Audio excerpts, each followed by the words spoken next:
दोस्तों नमस्कार, जय श्री राम। मैं नीलेश भारद्वाज स्वागत करता हूं आपका अपने इस चैनल में। और जैसा कि आप जानते हैं कि मैं एस्ट्रोलॉजी से रिलेटेड टॉपिक पर नए नए इंपॉर्टेंट वीडियो अपने चैनल पर लाता रहता हूं। तो आज उसी कड़ी में एक महत्वपूर्ण टॉपिक पर नया वीडियो में लेकर आया हूं। तो प्लीज वीडियो को पूरा देखिए और अगर वीडियो पसंद आए तो लाइक, कमेंट और शेयर कीजिए। और मुझसे जुड़ने के लिए सब्सक्राइब बटन को प्रेस करके बेल आइकन को ऑन कर दीजिए, जिससे मेरी आने वाली प्रत्येक वीडियो की नोटिफिकेशन आपको मिलती रहे। तो चलिए चलते हैं आज के टॉपिक की तरफ। तो दोस्तों आज का हमारा टॉपिक होने वाला है अंगारक योग या अंगारक दोष। देखिए, इसको आप दोष भी कह सकते हैं और योग भी, क्योंकि यह हमें अच्छे परिणाम भी दे सकता है और बुरे परिणाम भी। अगर यह हमें अच्छे परिणाम देगा तो यह योग में गिना जाएगा, और अगर अच्छे परिणाम न देकर बुरे परिणाम देता है तो यह दोष बन जाता है। तो आइए देखते हैं कि यह बनता कैसे है, इसका प्रभाव क्या होता है और इससे बचने के क्या क्या उपाय हैं। देखिए, अंगारक योग को अगर हम एक लाइन में परिभाषित करना चाहें तो जब किसी व्यक्ति की कुंडली में राहु और मंगल एक साथ युति में एक ही भाव में बैठे हों तो यह युति अंगारक योग का निर्माण करती है। यह युति कुंडली में कहीं भी किसी भी भाव में हो सकती है, उससे ज़्यादा फर्क नहीं पड़ता। लेकिन हाँ, राशियों के अकॉर्डिंग और भाव के अकॉर्डिंग इसके परिणाम जरूर बदल जाते हैं।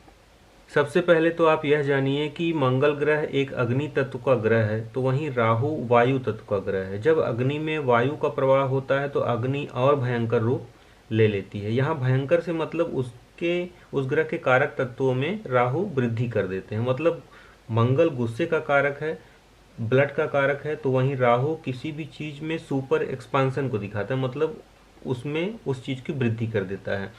तो मतलब अगर मंगल आपकी कुंडली में योग कारक स्थिति में नहीं है तो आपको नेगेटिव मंगल के फल मिलेंगे, जिसमें आपकी वाणी में उग्रता रहेगी, आप में गुस्सा अधिक रहेगा, बिना बात के झगड़ा मोल लेंगे और आप बहुत गुस्सैल प्रकृति के और क्रोधी स्वभाव के हो जाएंगे।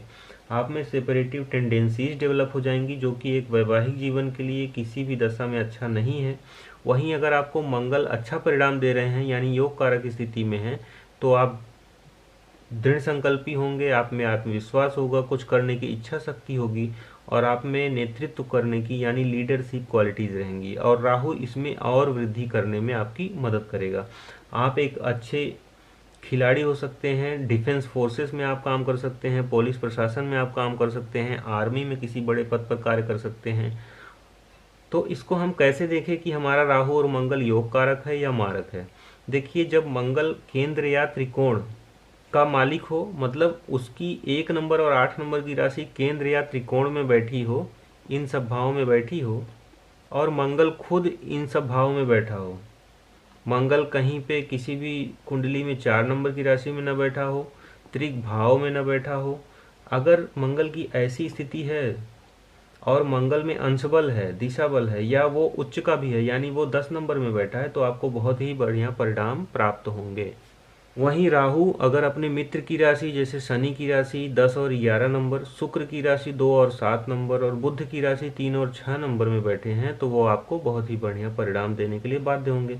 अब मान लीजिए मेष लगन की कुंडली में जिसमें मंगल और राहु चतुर्थ भाव में बैठे हैं, तो इस राशि 4 नंबर की राशि चंद्रमा की राशि में मंगल नीच के हो जाते हैं और राहु चंद्रमा की राशि में बैठ के शत्रु क्षेत्री हो जाते हैं। तो यहाँ पे दोनों ही ग्रह आपको बुरे परिणाम देंगे। तो यहाँ वो चौथे घर से रिलेटेड आपको बुरे परिणाम देंगे। तो चौथा घर किसका होता है? चौथा घर होता है भूमि, भवन, वाहन। तो भूमि भवन से रिलेटेड आपको लिटिगेशंस दे सकते हैं, उससे संबंधित आपको विवाद करा सकते हैं, माता को कष्ट दे सकते हैं, वाहन से दुर्घटना करा सकते हैं। तो वहीं सप्तम भाव में वो वैवाहिक जीवन को खराब करने का कार्य करेंगे, वैवाहिक जीवन में समस्या दे सकते हैं। अगर इस पे किसी पापक ग्रह की दृष्टि हो तो यहाँ पे संबंध विच्छेद भी हो सकता है। तो इनकी चौथी दृष्टि यहाँ से कर्म भाव पे पड़ेगी, प्रोफेशन के हाउस पे पड़ेगी, तो यहाँ भी आपको प्रोफेशन संबंधी दिक्कतें देंगे। लेकिन मंगल की यहाँ पे उच्च की दृष्टि हो रही है तो यहाँ मंगल आपको बुरे परिणाम नहीं देंगे।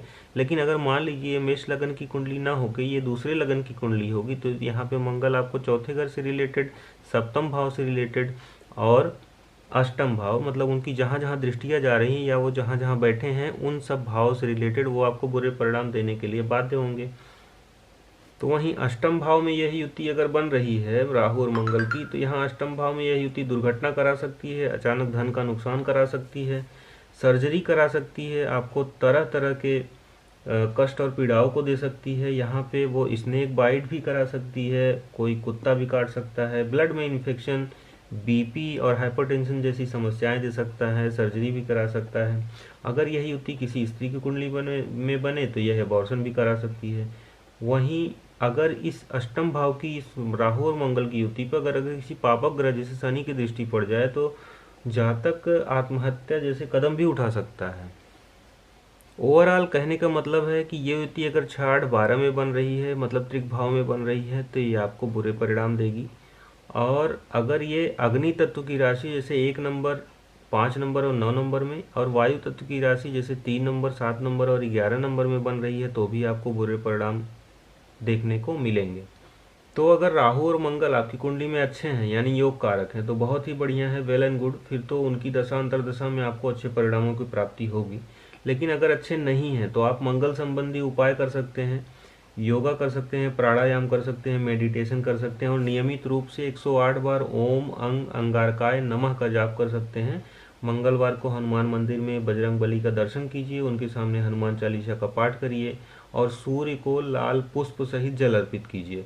मंगल को ठीक करने का सबसे अच्छा रास्ता है, जो मुझे समझ में आया है, कि अगर आप अपने घर में सोफे, कुर्सी, बिस्तर पर बैठने सोने के बजाय अगर आप ज़मीन पर बैठना सोना स्टार्ट कर दें तो यही मंगल आपको, और अपने गुस्से पर नियंत्रण रखें तो यही मंगल आपको अच्छे परिणाम देने लग जाएगा। साथ ही साथ आप मेडिटेशन कीजिए और योगाभ्यास कीजिए, तो यही मंगल आपको अच्छे परिणाम देने लग जाएगा। वहीं राहु संबंधी उपाय में आप उनके मंत्रों का जाप कर सकते हैं, उनसे संबंधित दान जैसे भूरे कंबल का दान कीजिए, शिवलिंग पर काला तिल चढ़ाइए, या एक नारियल किसी बहते हुए पानी में प्रवाहित कर दें, और वो बहता हुआ नारियल जब तक आपको दिखे देखते रहिए, और मन ही मन विचार करिए कि राहु देव की जो नेगेटिव एनर्जी है, जो नेगेटिव रिजल्ट्स हैं, वो मुझसे दूर जा रहे हैं। आप उस नारियल को देखते देखते ही मन में यही सोचिए, राहु आपको नेगेटिव परिणाम देना बंद कर देगा। इस युति में आप अपने दाहिने हाथ में एक तांबे का या चांदी का कड़ा भी पहन सकते हैं, जो कि आपके व्यक्तित्व को निखारने का काम करेगा और क्रोध को काबू करने में आपकी मदद करेगा। तो दोस्तों, मैंने आपको अंगारक योग के बारे में बहुत ही कम शब्दों में, बहुत ही स्पष्ट शब्दों में बताने का प्रयास किया है। तो अगर ये वीडियो आपको पसंद आए तो प्लीज़ वीडियो को लाइक करिए, चैनल को सब्सक्राइब करिए। मिलते हैं फिर एक नए वीडियो में, तब तक के लिए नमस्कार।